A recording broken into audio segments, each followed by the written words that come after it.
Je vous propose une plongée inédite au cœur d'un empire, celui de Baba Amadou Dampoullo. La première fortune d'Afrique francophone est un homme discret qui n'aime pas les caméras. Mais pour réussite, il a fait une exception. Regardez. C'est un homme qui n'aime pas la caméra. Les images de lui sont rares. Baba Amadou Dampoullo, ici dans son ranch au nord-ouest du pays, lors de la fête du Ramadan. C'est l'homme le plus riche d'Afrique francophone, mais aussi le plus discret. Sa fortune est estimée à 550 milliards de francs CFA.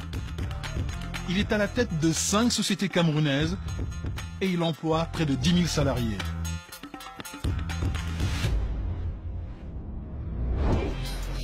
Pourtant, à 350 km de là, dans les rues de Douala, la capitale économique, son nom ne dit rien aux Camerounais. Est-ce que vous connaissez Baba Amadou Dampoullo? Non, Monsieur Baba Amadou Dampoullo. Non, aucune idée. Non. Ça ne vous dit rien?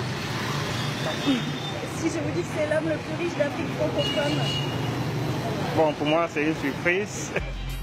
Inconnu du grand public dans son propre pays, Baba Amadou Dampoullo est pourtant à la tête d'entreprises bien visibles, utilisées par des millions de Camerounais. C'est le cas de Nextel. Sa société de téléphonie créée il y a 2 ans, elle revendique 3,8 millions d'abonnés. Moïse Bailly est le directeur général de cette filiale. Et pour lui, l'objectif est clair.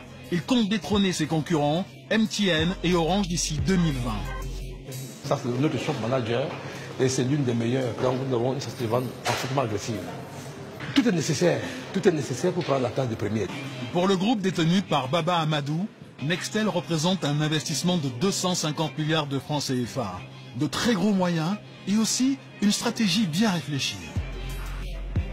Nous avons orienté une stratégie vers le recrutement en zone rurale.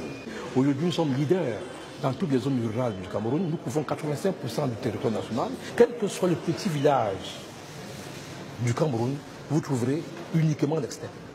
Mais au cours de notre interview, Moïse reçoit soudain un appel très important d'Afrique du Sud. Baba Amadou Dampoullo, le grand patron, n'est jamais loin. 2 millions.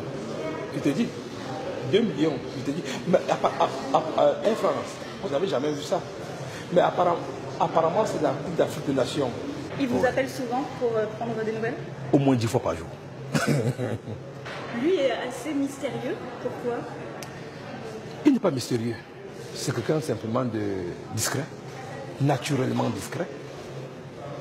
Et pour lui, il pense que l'argent ne fait pas du bruit.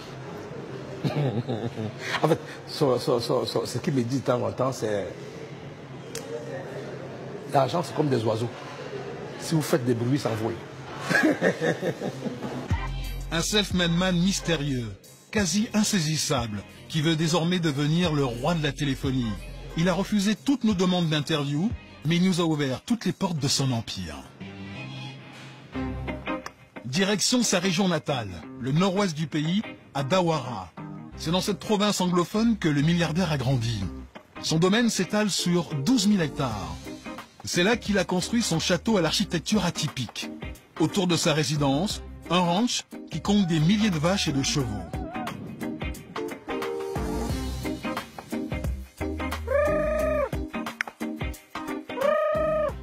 Là, j'appelle mes chevaux. Nouhou Moussa dirige ce cheptel depuis une dizaine d'années. J'ai 8782 chevaux. Et je suppose que c'est le plus grand cheptel du Cameroun. Oui, Cet élevage, c'est la première entreprise lancée dans les années 70 par Baba Amadou. Du bétail, élevé à l'origine pour la viande. Bachilou Diallo est le bras droit du milliardaire sur la propriété. Comme lui, il est Peul. D'après lui, aujourd'hui, ces animaux sont avant tout des symboles de richesse. Ce n'est pas de l'importance, à mon avis, c'est du prestige, parce que l'homme Peul, c'est avoir les bœufs, c'est du prestige chez un Peul. Vous savez, il y a un proverbe Peul qui dit que si tu vois un Peul qui n'a pas de bœufs, c'est qu'il n'est pas un Peul. Et Baba Amadou Dampoullo ne s'arrête pas là. Sur son domaine, il a aussi des singes, des autruches et même des dromadaires. Une démonstration de sa fortune sur un territoire énorme. Des terres que certains l'accusent d'avoir acquis illégalement via des expropriations. Dagobert Boumal est l'un des fidèles du milliardaire. Il réfute ces accusations. Non, ici, il n'y a pas eu ce genre de problème. Ici, ce n'est pas un problème que je pose, puisque toutes les terres appartiennent à monsieur Baba. Hein, c'est titré. Donc, le problème ne s'est jamais posé.